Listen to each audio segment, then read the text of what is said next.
وَمَن يَتَوَكَّلْ عَلَى اللَّهِ فَهُوَ حَسْبُهُ، اور جو اللہ پر بھروسہ کرے اللہ اس کے لیے کافی ہو جاتا ہے، اس کی ضروریات کا وہ خود کفیل ہوتا ہے اور اس کے کام اس کے ذمہ کرم پہ ہوتے ہیں، کو ہو کے دیکھے اس کا۔ تو جو اللہ سے ڈرے اللہ اس کے لیے راستے بناتا ہے۔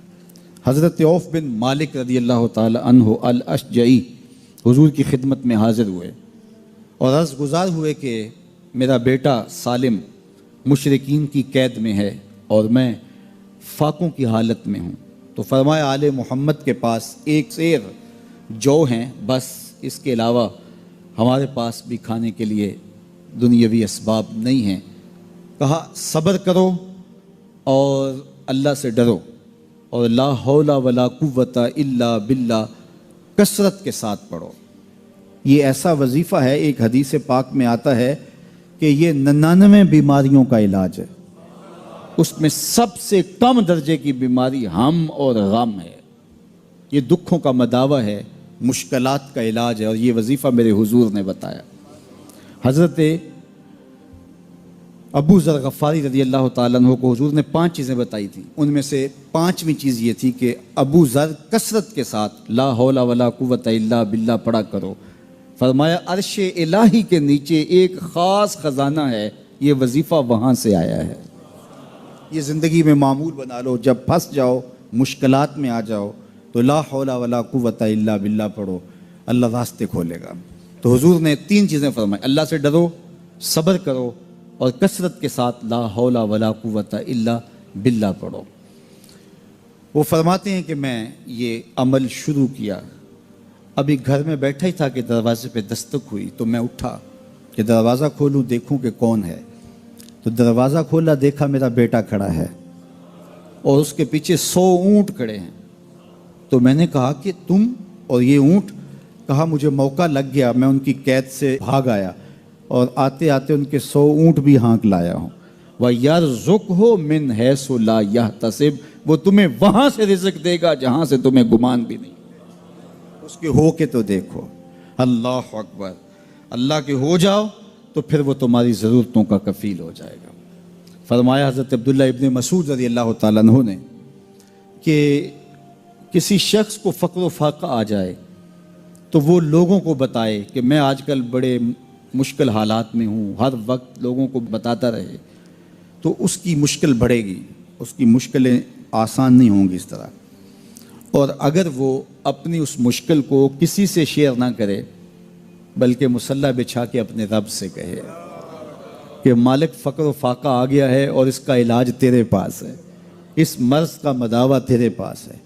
تو حضرت عبداللہ ابن مسعود فرماتے ہیں کہ رسول کریم نے فرمایا جلد یا بدیر اللہ اس کو مالا مال فرما دے گا۔ یہ بھی کبھی کر کے دیکھو، مشکل آ جائے، فاقہ آ جائے، مصیبت آ جائے، کسی سے نہ کہو، صرف اپنے رب سے کہو، پھر دیکھنا اس کی کرم نوازیوں کا می کیسے برستا ہے۔ فرمایا اللہ پر بھروسہ کرنے کا جو حق ہے اگر وہ تم ادا کر دو، وہ تمہیں ایسے رزق عطا کرے جیسے پرندوں کو عطا کرتا۔ ہم تو دکان پہ جانا ہوتا ہے، فیکٹری میں جانا ہوتا ہے، ہم اپنے کاروبار پہ جانا ہوتا ہے، نوکری پہ جانا ہوتا ہے، مزدوری پہ جانا ہوتا ہے، ہمیں پتہ ہے کہاں آج صبح جانا ہے، لیکن پرندوں کو کوئی پتہ نہیں ہوتا کہاں جانا ہے، راس المال بھی نہیں ہوتا، لیکن صبح نکلتے ہیں، شام کو کبھی بھی خالی پیٹ نہیں آئے۔ بن توکل پنچھی اڑ دے، خرچ نہ پلے زیرا ہو۔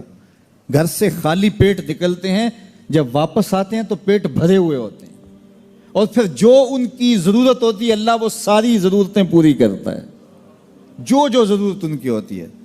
یہ شیر کتنا گوشت کھاتا ہے اللہ روز اسے دیتا ہے۔ یہ ہنس روزانہ سچے موتی کھاتے ہیں، اور آپ مارکیٹ میں لینے جائیں لاکھوں روپے لگا کے تولے ماشے کے حساب سے آپ خریدتے ہیں، پھر بھی آپ کو یقین نہیں ہوتا کہ یہ سچے ہیں یا 2 نمبر ہیں۔ اور ہنس دنیا پہ کروڑوں جانور پائے جاتے ہیں، روز کھاتے ہیں، صبح بھی، شام بھی، دوپہر بھی، پیٹ بھر کے کھاتے ہیں، اللہ روز انہیں عطا کر۔ کہا اس پہ بھروسہ تو کر کے دیکھو، وہ تمہاری ضرورتوں کا کفیل ہوگا۔ اس پہ بھروسہ کرو گے وہ تمہیں وہاں سے دے گا جہاں تجھے گمان بھی نہیں ہوگا۔ ارشاد فرمایا جو اللہ سے ڈرے اللہ اس کے لیے راستے کھول دیتا ہے، اور اللہ اس کو وہاں سے دیتا ہے جہاں سے اسے گمان بھی نہیں ہوتا۔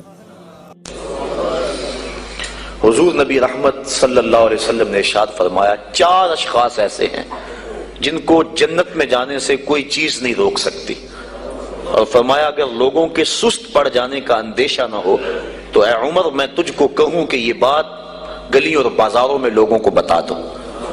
اور پھر حضور نے ان 4 اشخاص کا تذکرہ کیا۔ ایک وہ شخص جو والدین کے ساتھ حسن سلوک کرتا ہے، دوسرا وہ شخص جس کی اولاد زیادہ ہے ذرائع آمدنی تھوڑے ہیں لیکن وہ اپنی اولاد کے پیٹ میں لقمہ حرام نہیں جانے دیتا۔ جب ذرائع آمدنی زیادہ ہوں اور پھر حرام سے بچنا یہ بھی بہت بڑی سعادت ہے، لیکن جب ذرائع آمدنی بھی تھوڑے ہوں اور اولاد بھی زیادہ ہو تو پھر حرام سے بچنا یہ بڑا مشکل اور آزمائش کا مرحلہ ہوتا ہے۔ تو جو اس موقع میں رزق حرام سے بچا، قیامت کے دن حضور کے فرمان کے مطابق جنت میں جانے سے اسے کوئی شے نہیں روک سکتا۔ اور ہم صحابہ کی زندگیاں دیکھتے ہیں، فجر کی نماز ہوتی ہے، ایک صحابی جلدی سے اٹھ کے چلے جاتے ہیں۔ ایک دن آقا کریم نے پوچھا کہ ابو درداء کیا بات ہے؟ تو حضرت ابو درداء نے عرض کی حضور آپ جانتے ہیں آج کل مدینے میں کھجوریں پکنے کا موسم ہے اور سحری کے وقت ٹھنڈی ہوائیں مدینے کی سرزمین کو سلام کرنے بھی آتی۔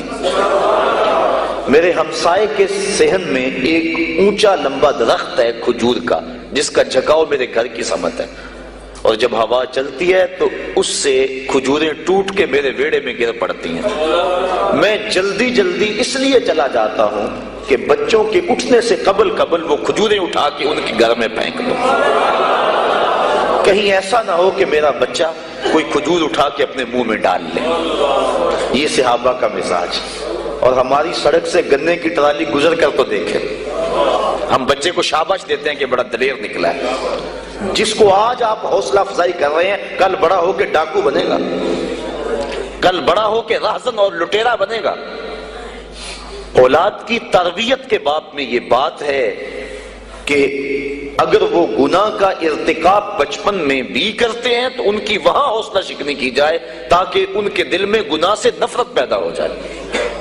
تو حضرت ابو درداء نے عرض کی حضور میں اس لیے جلدی چلا جاتا ہوں کہ ہمسائے کے گھر سے جو کھجور کا درخت ہماری سمت جھکا ہوا ہے اس کی کھجوریں جو گرتی ہیں میں ان کو اٹھا کے ان کے صحن میں پھینک دوں تاکہ کہ میرا بچہ وہ کھجور اپنے اندر نہ لے لے۔ اور آپ جانتے ہیں کہ حضرت امام حسین رضی اللہ تعالیٰ عنہ مسجد نبوی میں آئے، صدقے کی کھجوروں کا ڈھیر لگا ہوا تھا، بچے تھے، ایک کھجور اٹھا کے انہوں نے اپنے منہ میں ڈال لی۔ تو آقا کریم صلی اللہ علیہ وسلم تیزی سے آگے بڑھے اور ان کے حلق میں انگلی ڈال کر حضور نے کہا کہ اس کو نکالو باہر اور اندر سے کھجور باہر نکلوا دیں۔